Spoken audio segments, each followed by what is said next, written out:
House of the Dragon Episode 6 Ending Explained.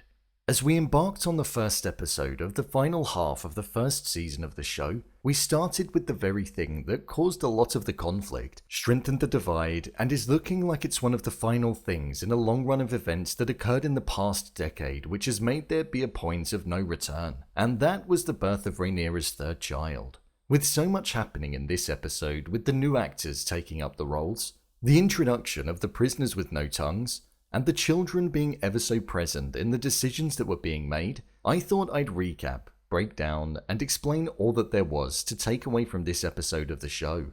So let's get into it. Here is House of the Dragon Episode 6 Ending Explained. Just to let you know, this video will contain spoilers. With this episode containing a lot of separate arcs occurring, I'm going to break this video down by the characters and the way that it finished for each of them. Rhaenyra. We witnessed Rhaenyra give birth to her third child, who we saw was named Joffrey. It's clear to see that Rhaenyra has been having intimate relations with Ser Harwin Strong, as all three of her children resembled him, and not who she's married to, Laenor. Despite this, we saw Laenor named the child Joffrey, most likely as an honour to Sir Joffrey Lonmouth, Laena's lover, who was killed by Sir Criston Cole in episode 5. Cole was lingering in the background when they were discussing the name, which I thought was a nice touch. Alicent requested to see Joffrey the moment that he was born, as she wanted to see if he resembled Laenor, and we saw that she checked his hair as one of the main ways to see if he was of Valyrian descent, which he was not. Rhaenyra's paranoia had grown throughout this episode, and with the eruption of Ser Harwin Strong on Sir Criston Cole, we saw that she felt the rumours that were being spread about herself and the relations that she'd had and her children. There had always been bad words spoken of Rhaenyra in the sense that most people felt that she shouldn't be heir to the Iron Throne, and with her now leaving King's Landing at the end of the episode and going to Dragonstone, which was hers to inherit when she came of age, the grasp that she holds on her father and the so-called honey that will be poured into her father's ear by Alicent will become more and more prominent as she seeks to get Aegon to be king.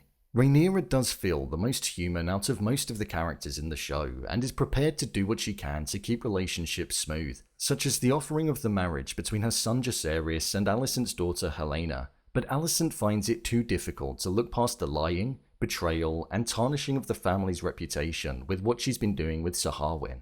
Rhaenyra stated in the end how they'll need as many people as they can get, hence the reason as to why Laenor was able to bring his lover. So she's likely predicting war on the horizon when the time comes, showing that she's not oblivious to it at all. We'll see both mothers, Rhaenyra and Alicent, mirror behaviours, but on other sides. Alicent will be preparing Aegon to be king and continuing to tarnish the name of Rhaenyra, and Rhaenyra will be raising her children, preparing them to follow alongside her and prepping them for the Iron Throne. Allicent and Larys. Alicent was the individual who, at her core, just like her father, was doing right by her children. She doesn't want Rhaenyra to sit on the Iron Throne because of how she's acting, as she stated herself, using her privilege and position to do as she pleases, but also because she wants to protect her son Aegon and prevent the uproar from the people. She mentioned that Rhaenyra would be able to do as she pleased to protect her line to the throne if she ascended it, and that could mean taking out her son Aegon, so I can sympathise with her slightly. Ever since she didn't believe her father, the grudge for Rhaenyra has strengthened and the untrustworthiness has risen up. She disagreed with the king a lot throughout this episode, but that was because of her frustration with him choosing to look away from Rhaenyra's behaviour as he turned a blind eye and pretended that nothing was going on. In the final third of the episode, we saw that she'd spoken with Larys Strong, son of Lionel, Hand of the King, and also brother to Ser Harwin, who'd been banned from the City Watch due to an outburst on Sir Criston Cole, and we saw Larys devise a plan to get both his father and his brother killed.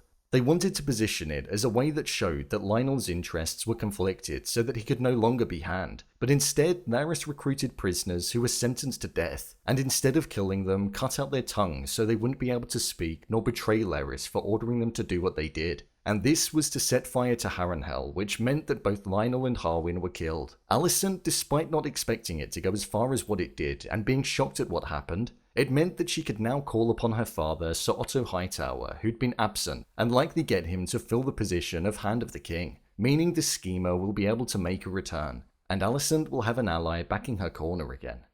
King Viserys.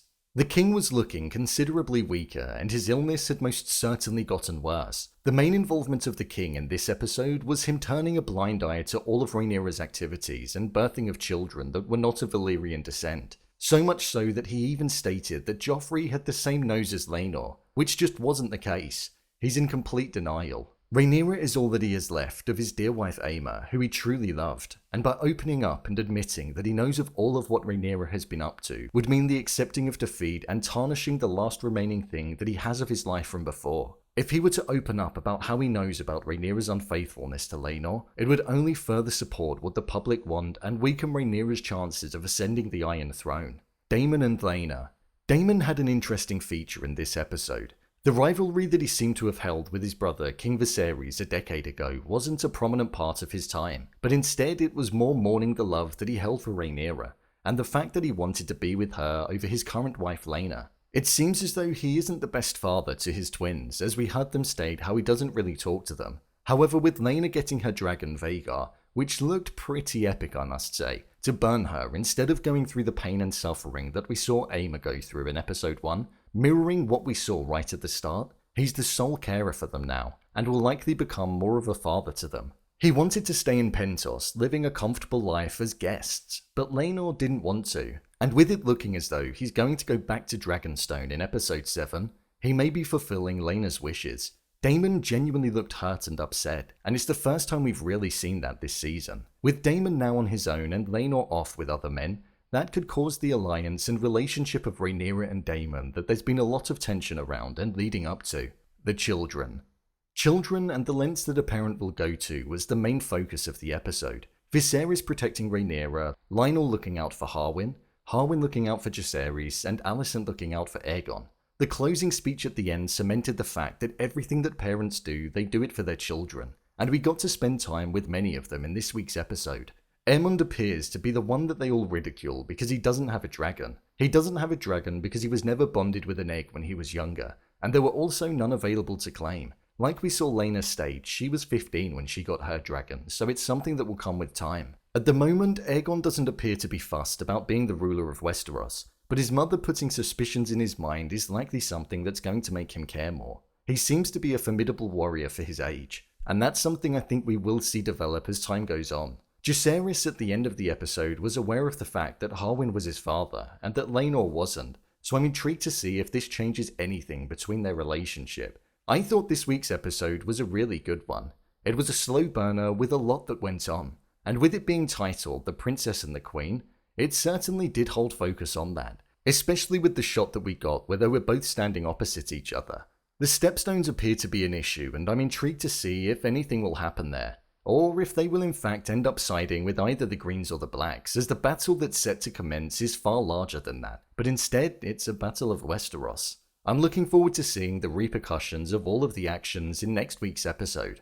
So, there you have it, House of the Dragon episode 6, Ending Explained. If you want to see more videos such as Endings Explained, theories and predictions, and character breakdowns, then click on the I button. Or alternatively, you can head over to my channel where you'll find them all. If you want to give me a show or movie that you'd like me to review, then head over to my Twitter, @brainpilot_, and tweet me what show or movie you'd like me to review next. And finally, if you'd like to see what I rate the latest movies that don't quite make the cut to getting a dedicated video, then head over to my Letterboxd profile. It's where I rate the latest releases in real time. What did you think of episode 6? Leave a comment down below, and don't forget to subscribe. I'll see you next time.